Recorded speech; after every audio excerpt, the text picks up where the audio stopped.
एक लड़का जो अमीर घराने से आता था, एक दिन वह बैठकर एक कॉफ़ी शॉप पर कॉफ़ी पी रहा था कि अचानक से उसके पास एक लड़की आती है और उसके पैरों में पड़कर रोने लगती है और माफ़ी माँगने लगती है। कहती है कि आप मुझे माफ़ कर दो, ऐसी गलती दोबारा नहीं होगी। वह लड़का जैसे ही देखता है, उस लड़की को पहचान जाता है और तुरंत जो है वह उसे जाने के लिए बोल देता है। लेकिन वह लड़की जो थी उसका पैर छोड़ने को तैयार नहीं थी। उस कॉफ़ी शॉप में जितने भी लोग बैठे थे, वह देखकर यह दृश्य हैरान हो जाते हैं कि आखिरकार एक लड़की एक लड़के के पैर में इस तरीके से पड़कर रो रही है और माफ़ी माँग रही है। कुछ लोग तो यह भी कह रहे हैं कि यह लड़का घमंडी है, जो एक लड़की को माफ़ नहीं कर रहा है, लड़की उसके पैर में पड़ी है, उसके बावजूद भी इसका घमंड नहीं जा रहा है, या किसी बड़े घर का रईस ज़्यादा है, इसलिए ऐसा कर रहा है। लेकिन इसके पीछे जो सच्चाई थी, वह किसी को नहीं मालूम थी। जब इसके पीछे की सच्चाई पता चली, तब वहाँ के लोगों ने बताया, कहा कि हाँ, लड़के ने सही किया, लड़के को ऐसा ही करना चाहिए था, ऐसी लड़की के साथ ऐसा ही व्यवहार करना चाहिए था। दोस्तों, यह कहानी है महाराष्ट्र के मुंबई शहर की, जहाँ पर एक अमीर परिवार रहता था। उसमें जो गार्जियन थे जिनका नाम था मुकेश और लड़का जिसका नाम था गौरव। लड़का जो था वह बहुत ही सरल स्वभाव का था, बहुत ही अच्छा था।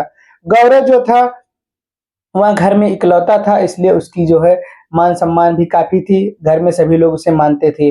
वह अपने पिता के बिज़नेस में हाथ बटाता था, जब भी समय मिलता था, वह अपने पिताजी के साथ बिज़नेस के लिए बाहर भी चला जाता था। ऐसे ही चल रहा था, उसका जीजा था जिसका नाम था विवेक, वह जो है घर पे आया-जाया करता था। एक दिन उसका जीजा जो था वहाँ घर पे आया और अपने ससुर से यानी मुकेश से बोला कि पापा जी, अब जो है गौरव की शादी का वक़्त हो चला है, क्योंकि गौरव शादी लायक हो चुका है। अगर आप लोग कहें तो मेरी निगाह में एक लड़की है, मैं उससे बात करूँ। जो उसका पिता था, गौरव का पिता, वह कहता है ठीक है, आपको जैसा अच्छा लगे, आप भी तो हमारे परिवार का सदस्य ही हो। इसके बाद में उसके जो जीजा जी थे, वह जो है उस लड़की को फ़ोटो दिखाते हैं, फ़ोटो देखकर ही वह लड़का पसंद कर लेता है, यानी गौरव पसंद कर लेता है। उसके बाद में लड़की और लड़के के घरवाले एक साथ इकट्ठा होते हैं। लड़की को लड़का पसंद आ जाता है और लड़के को लड़की पसंद आ जाती है। जब पसंद हो जाता है, सब कुछ फाइनल हो जाता है। इसके बाद में 1 महीने बाद की शादी की डेट रख दी जाती है कि अब 1 महीने बाद शादी संपन्न होगी। इसके बाद में सब लोग अपने-अपने घर चले आते हैं।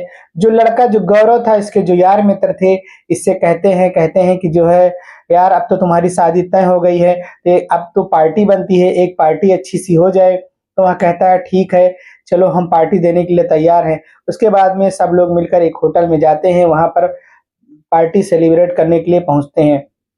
जब वहाँ पर पार्टी सेलिब्रेट कर रहे थे, तो उनमें से गौरव का एक दोस्त जिसका नाम राहुल था, उसने कहा, भाई पार्टी तो हो ही रही है, लेकिन जिसके लिए पार्टी हो रही है, कम से कम उसकी फ़ोटो तो दिखा दो। तब वहाँ गौरव कहता है ठीक है भाई, फ़ोटो आप देख लीजिए। और जैसे ही अपने मोबाइल में उस लड़की का फ़ोटो दिखाते हैं, फ़ोटो देख कर के राहुल तुरंत हैरान हो जाता है। कहता है कि ये लड़की है, इसी से आप शादी करने वाले हो? उसके बाद में वहाँ कुछ नहीं बोलता है। गौरव समझ जाता है कि कुछ न कुछ मामला गड़बड़ है। इसके बाद में फिर थोड़ी देर बाद में वह राहुल को बुलाता है, एकांत में ले जाकर के और पूछता है, कहता है कि तुम इस लड़की को जानते हो? तब वह कहता है, हाँ, मैं इस लड़की को अच्छी तरीके से जानता हूँ। तुम बताओ इस लड़की का क्या नाम है? तो गौरव बताता है कि इसका नाम कविता है। तब राहुल कहता है कि एकदम सही, मैं जिस लड़की के बारे में सोच रहा था, यह वही लड़की है।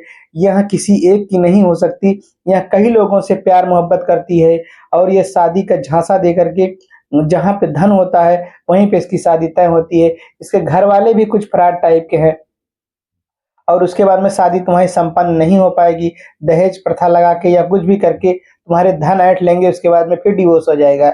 यह बात सुनकर जो गौरव था उसके पैरों से ज़मीन खिसक जाती है और सोचने लगते हैं, कहते हैं कि जो है, आखिरकार मेरे साथ क्या हो रहा है? मैंने किसी का क्या बिगाड़ा है? तब राहुल उसे समझाता है, कहता है कि अगर तुम्हें मेरी बातों पे भरोसा नहीं है, तो एक काम करो, हम इस लड़की के बारे में पहले विस्तार से जानकारी प्राप्त कर लेते हैं। हो सकता है हमारा वहम भी हो, यह भी हो सकता है, किसी को ऐसे नहीं कहा जा सकता है। तब वह कहता है कि मित्र, अब तुम अगर इतना बता दिए हो तो यह भी बता दो कि इसका सॉल्यूशन क्या है? तब राहुल कहता है कि मेरे पास एक प्राइवेटिक डिटेक्टिव है और मैं उनसे चलो बात करवा देता हूँ, उसके बाद में जो है तब आगे की कहानी और समझ में आएगी। तब वहाँ प्राइवेट डिटेक्टिव के पास दोनों लोग पहुँचते हैं और उनसे बात करते हैं और बताते हैं कि जो है हमारी शादी को सिर्फ 15 दिन बचे हैं और इस लड़की का फ़ोटो भी दिखाते हैं। कहते हैं इस लड़की के बारे में सारी जानकारियाँ चाहिए और मुझे लगता है कि इसका कुछ अलग चक्कर चल रहा है, तो आप जितना जानकारी हो सके मुझे एकत्रित करके दें। पहले तो डिटेक्टिव मना कर देता है, कहता है कि जो है इतने कम समय में हम कैसे काम कर पाएँगे, हम भी तो एक इंसान हैं, हम कोई मशीन नहीं हैं। फिर वहाँ कहता है, गौरव कहता है और राहुल कहते हैं कि पैसा चाहे जो लग जाए, लेकिन मुझे जानकारी चाहिए। अगर आप जानकारी नहीं दे सकते हैं, तो हमारी ज़िंदगी का सवाल है, हमारी ज़िंदगी खराब हो जाएगी। तब वह डिटेक्टिव कहता है, ठीक है, अगर ऐसी बात है तो हम अपने सभी लोगों को काम पे लगा देंगे और तुमको ए टू जेड जानकारी देंगे। इसके बाद में उसकी फ़ोटो ले लेता है और एड्रेस ले लेता है, डिटेक्टिव इस पे काम करना शुरू कर देता है और गौरव से कहता है कि आप एक दूसरा फ़ोन ले लीजिए और दूसरी सिम ले लीजिए, क्योंकि मैं जब भी आपको फ़ोन करूँ, आप तुरंत मेरा फ़ोन पिकअप करिए, क्योंकि हम जब फ़ोन करें तो आपका फ़ोन ये ऐसा ना हो कि कहीं वेटिंग में हो, कहीं कुछ हो, आप मेरा फ़ोन तुरंत उठाएँ। इसके बाद में गौरव और राहुल चले आते हैं, एक दूसरा फ़ोन लेते हैं, फ़ोन लेने के बाद में उसमें नई सिम डालते हैं और उस डिटेक्टिव के पास फ़ोन करते हैं, कहते हैं यही नया वाला नंबर है और आप इसे सेव कर लीजिए। उसके बाद डिटेक्टिव जो था वह काम पे लग जाता है और काम पे लगने के बाद में जो है अपने जितने उसके टीम में सदस्य थे सभी को काम पे लगा देता है, उसके बारे में जानकारी करने के लिए। कविता जो थी वहाँ जो है उसका घर बहुत ज़्यादा दूर नहीं था, 5-6 किलोमीटर दूरी पर था और सही जानकारी जुटाने के लिए जुट जाते हैं। एक दिन जो है वहाँ एक आदमी के साथ में एक होटल में बैठी हुई थी और जो है डिटेक्टिव वहाँ पर पहुँचता है। कविता उसको नहीं जान पाती है कि यहाँ जो है मेरे बारे में इन्फॉर्मेशन इकट्ठा कर रहा है या क्या कर रहा है। उसके बाद में वहाँ जो है तुरंत जो है गौरव को फ़ोन करता है और कहता है कि तुम्हारी जिसके साथ तुम्हारी शादी होने वाली है, कविता वह किसी अनजान एक व्यक्ति के साथ बैठी है और उसके बर्ताव ऐसे हैं कि लग रहा है कि वह एक प्रेमी जोड़ा है, ऐसा लग रहा है। तब वह कहता है कि भाई ऐसी बात है, एक काम करो गौरव तुम उसके पास फ़ोन करो और पूछो कि कहाँ पे है। तब वह फ़ोन करता है, गौरव फ़ोन करता है कविता के पास, लेकिन कविता पहली बार में फ़ोन नहीं उठाती है। तब जो है डिटेक्टिव कहता है वापिस फ़ोन करो। जब वापिस फ़ोन करते हैं तब जो है वहाँ फ़ोन उठाती है और कहती है कि मैंने अगर फ़ोन नहीं उठाया तो तुम्हें समझ जाना चाहिए मैं किसी मीटिंग में हूँ और मुझे फ़ोन करके डिस्टर्ब करने की तुम्हें ज़रूरत कैसे हुई? आज के बाद फ़ोन मत करना मेरे पास। ऐसे ही कविता गौरव से इस तरीके से बात की। उसके बाद में जो है जब डिटेक्टिव को पता चला कि कविता इस तरीके से बोल रही है, तो वहाँ तुरंत जो है एक वीडियो छोटा-सा क्लिप बनाता है और बनाने के बाद में जो है उसके गौरव के पास सेंड कर देता है। गौरव जब यह वीडियो देखता है तो उसके पैरों तले ज़मीन खिसक जाती है, क्योंकि यहाँ और कोई नहीं था, यहाँ उसका जीजा था, जो उसका जीजा विवेक था वही था, उस लड़की के साथ में बैठा हुआ था। इसके बाद में डिटेक्टिव जो था उसे बुला लेता है, कहता है आओ आप अपनी आँखों से देख लो। वहाँ पहुँचते हैं दोनों और उसे कविता देख नहीं पाती, लेकिन गौरव और डिटेक्टिव दोनों अच्छे से उसे देख रहे थे। वहाँ कोई और नहीं था। वहाँ गौरव बताता है कि यहाँ कोई और नहीं है, यह मेरा सगा जीजा है, जो मेरी शादी तय करवा रहा था वही है। इसके बाद में उसको देखते हैं, देखने के बाद में फिर जो है जो गौरव था वह दौड़कर जाना चाहता है कि मैं पर्दाफ़ाश कर दूँ, लेकिन डिटेक्टिव जो था वह रोक लेता है। कहता है अगर आपने मुझे काम दिया है तो मैं इसको अंजाम तक पहुँचाऊँगा। अभी मेरे पास कोई सबूत भी नहीं है। अगर ये लड़की केट कोर्ट में केस कर दी तो तुम कुछ नहीं कर पाओगे। उसके समझाने पे मान जाता है वह। उसके बाद में वह जो है उस पे ज ज जाँच शुरू कर देता है, छानबीन में लगा रहता है। अब लड़का बहुत परेशान रहता है, डिटेक्टिव उसे समझाता है कि आप परेशान ना हो, आप हम पे भरोसा रखें अगर आपने इतना भरोसा किया है। उसके बाद में शादी के 4 दिन पहले जो है एक होटल में उसका जीजा और वो कविता दोनों मिलने वाले थे, रात भर के लिए रूम बुक हुआ था। यह बात जब डिटेक्टिव को पता चलती है तो वह गौरव को बुला लेता है और सारी बात बताता है, कहता है कि अपने परिवार को उस होटल में पहले से जाके एक कमरे में रोक दो और कुछ अपने यार मित्रों को रोक दो और उसके बाद में उसी दिन जो उनके कविता का जो पिता है उसे उसी दिन लेके आना और सारा माजरा सबके सामने होगा, हमारे पास सबूत भी होगा। 4 दिन बाद जब जो है 4 दिन पहले जब वहाँ गौरव पहुँचता है उसको लेकर के लड़की के घर पहुँचता है तो उसका पिता देखकर कविता का पिता देखकर हैरान हो जाता है, कहता है कि जो है 4 दिन शादी को है और तुम जो है यहाँ इसलिए आए, किस लिए आए हो?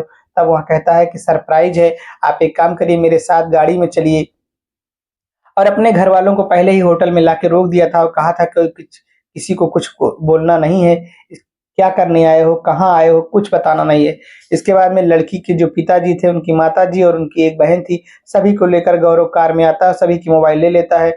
जब कार में लेकर चलते हैं, तब जो है, जो उसका पिता था, लड़की का पिता, कविता के पिता, वहाँ समझ जाता है कि कोई बात है, वजह, क्योंकि वो लोग ऐसे कई फ्रॉड कर चुके थे। उसके बाद में वह फ़ोन माँगने लगता है, कहता है फ़ोन दे दीजिए, मुझे एक फ़ोन करना है। लेकिन गौरव कहता है अभी नहीं, अब सरप्राइज़ के बाद ही मैं फ़ोन दूँगा। इसके बाद में जब वहाँ पहुँचते हैं, होटल में पहुँचकर रिसेप्शन पे पहुँचते हैं और कहते हैं कि जो है मुझे वो रूम नंबर बताते हैं, कहते हैं उस रूम में एक कपल जोड़ा है, मुझे उनसे मिलना है, उनका जो है बर्थडे है और मुझे सरप्राइज़ देना है, कोई उन्हें कुछ नहीं बताएगा, बस केवल जाके गेट खुलवाना है।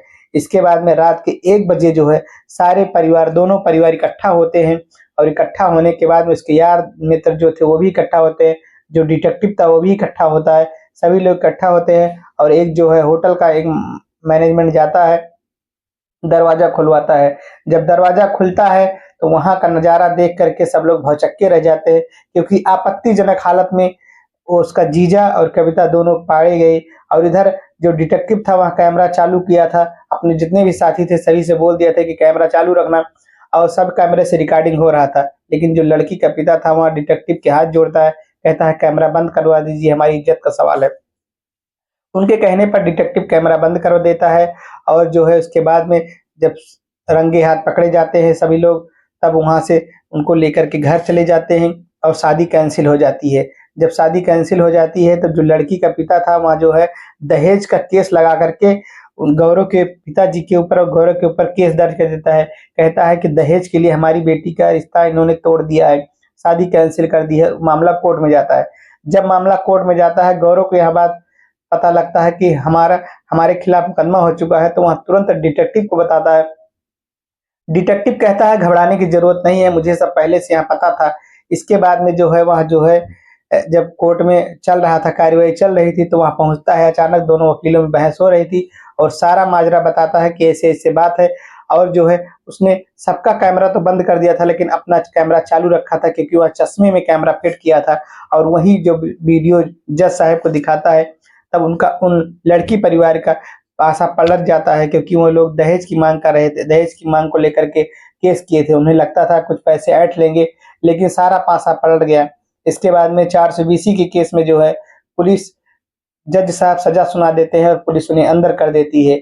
और बुद्धिमानी से गौरव जो है इस केस को सॉल्व कर लिया, क्योंकि उसके घर वालों का घर तबाह हो जाता और यह सब दहेज का मैटर था, लालच था, इसीलिए जो है गौरव ने इतनी मेहनत की। इसके बाद में कुछ दिन बीत गए। एक दिन जो है वो जो गौरव था एक कॉफ़ी शॉप में बैठकर कॉफ़ी पी रहा था। कविता वहाँ पहुँचती है और पैर पकड़कर माफ़ी माँगने लगती है, रोने लगती है। और जब रोने लगती है तो वहाँ पे सब लोग देखने लगते हैं और सभी लोग उस लड़के को कहते हैं कि यह लड़का कैसा है, यह जो है घमंड में इतना चूर है, उस लड़की को माफ़ नहीं कर देता। लेकिन जब उस लड़की के बारे में सच्चाई पता चली कि यह लड़की इस तरीके से फ्रॉड है, तो सब लोग गौरव की वाहवाही करते हैं, कहते हैं कि तुमने बहुत अच्छा किया, ऐसे ही करना था इस लड़की के साथ में।